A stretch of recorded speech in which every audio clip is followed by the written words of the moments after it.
Have you ever stopped and asked yourself, what am I really living for? We chase, we strive, we run after everything, and yet one day, the emptiness still finds us. Maybe what we're truly searching for isn't success or love, but a quiet place within our own soul. There are questions no one teaches us to ask, but one day they quietly show up in the middle of an exhausted afternoon, a sleepless night, or a smile that doesn't feel real anymore. What am I really living for? When we're young, we live out the dreams others have for us. As we grow, we chase what we think we want: money, recognition, love, freedom. We make checklists, push forward, work harder, believing that once we get there, the emptiness will disappear. But then comes that quiet moment where everything you once wanted is finally in your hands, and yet something inside you still feels missing.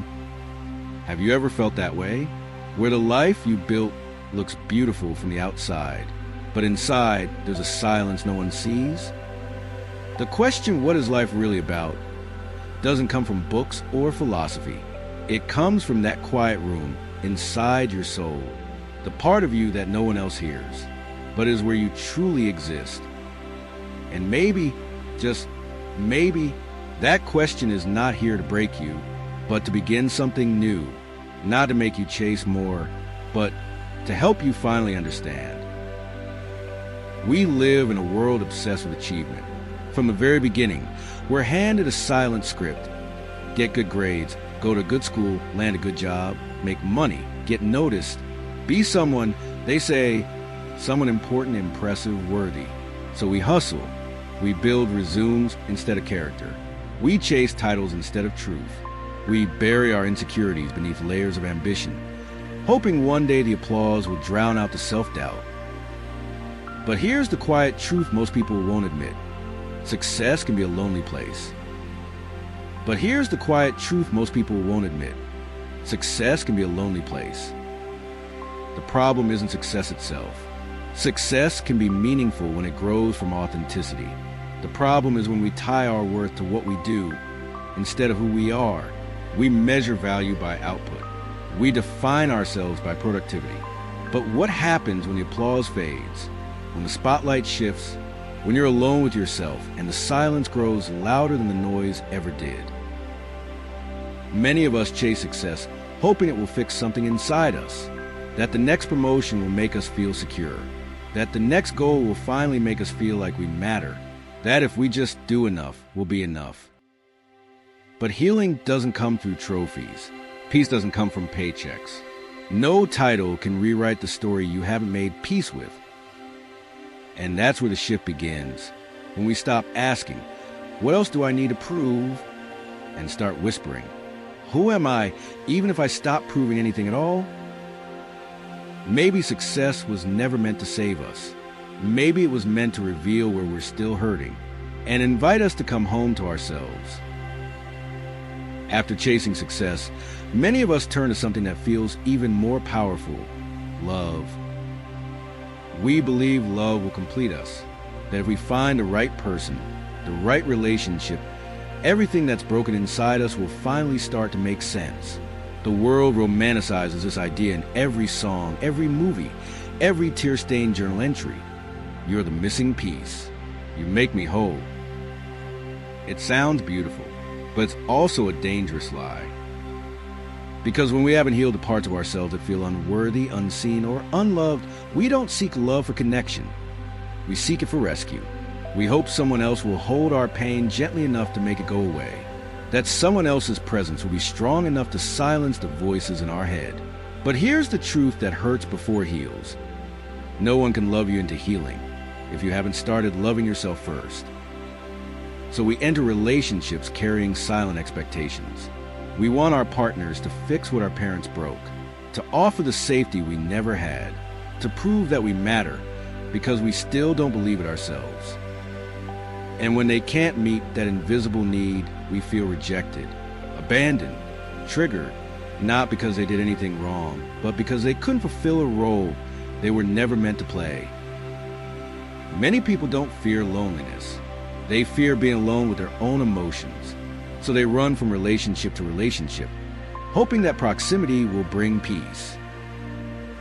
But proximity isn't intimacy, attention isn't love, and being wanted isn't the same as being seen. Real love starts when we no longer need someone to complete us, but to walk beside us, when we stop begging to be chosen and start choosing ourselves. Because the love that truly heals, it begins within. And until we learn how to sit with our own wounds and stay, no one else will ever be able to stay long enough to heal them for us.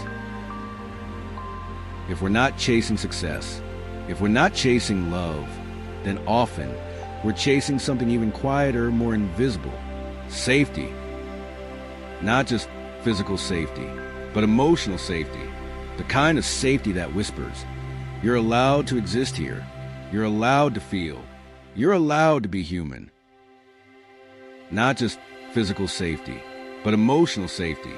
The kind of safety that whispers, "You're allowed to exist here. You're allowed to feel. You're allowed to be human." We became hyper-aware of other people's moods, trying to stay one step ahead of conflict. We became perfectionists, thinking that if we made no mistakes, we wouldn't be punished. We became people pleasers, afraid that saying no might cost us love. It worked. We survived, but we didn't feel safe. And so now, even as adults, we still try to create safety through control. We overthink.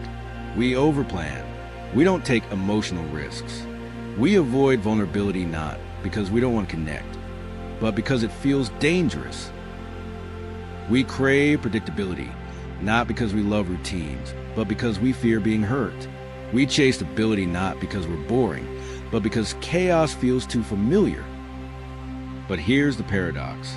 The more we try to control life, the more life reminds us that control is an illusion. People leave, plans fall apart, feelings change, and in those moments, we're forced to face the fear we buried under structure. Am I safe even when nothing is certain? True safety isn't found in predictability. It's found in presence. It's not built through avoidance, but through inner security. And that kind of security only comes when we finally pause long enough to ask, what am I really running from? Maybe we don't need to feel safe all the time. Maybe we just need to believe that we can handle what comes. And that belief, that's where real healing begins. At some point, after chasing success, after breaking under love, after exhausting ourselves trying to feel safe, we begin to ask a different question. Not what's next, but what have I been running from all this time? And somewhere deep within, a quiet answer rises. Myself. It's the most painful and freeing realization all at once that we weren't chasing dreams. We were chasing distractions. That the love we sought, the success we bled for, the certainty we clung to, all of it was a way to avoid sitting alone with our own soul. But here's the beauty buried in that ache. We're not broken for needing those things. We were just scared. Scared to meet the parts of us that didn't feel lovable. Scared to listen to voices that whispered, "You're too much," or "You're not enough." Scared that if we stopped moving, we'd have to feel everything. But healing doesn't come from more motion.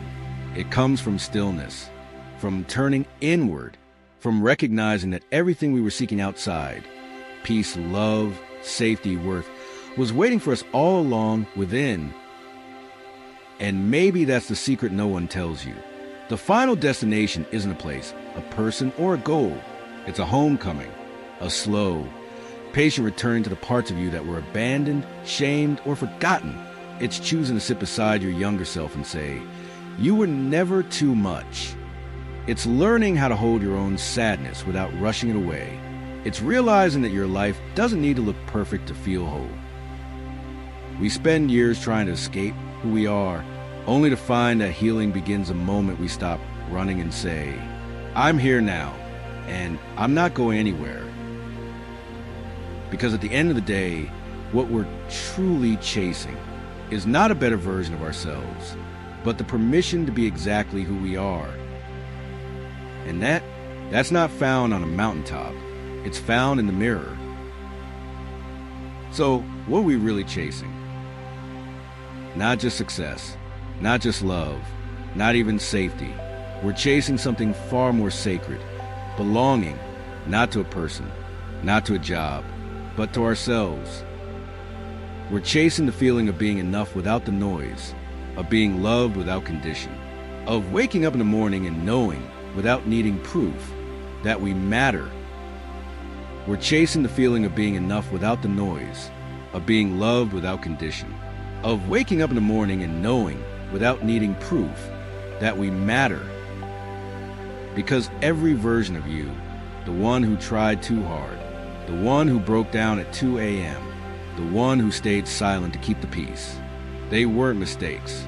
They were survivors. And now, it's time to stop surviving. It's time to start coming home. And now, it's time to stop surviving. It's time to start coming home. So if you're tired, it's okay to rest. If you're lost, it's okay to stop searching. Because the place you're trying to find, it's been within you all along. And maybe, just maybe, you were never chasing anything outside of you. You were simply finding the courage to finally come back in. Thank you for being here. If this message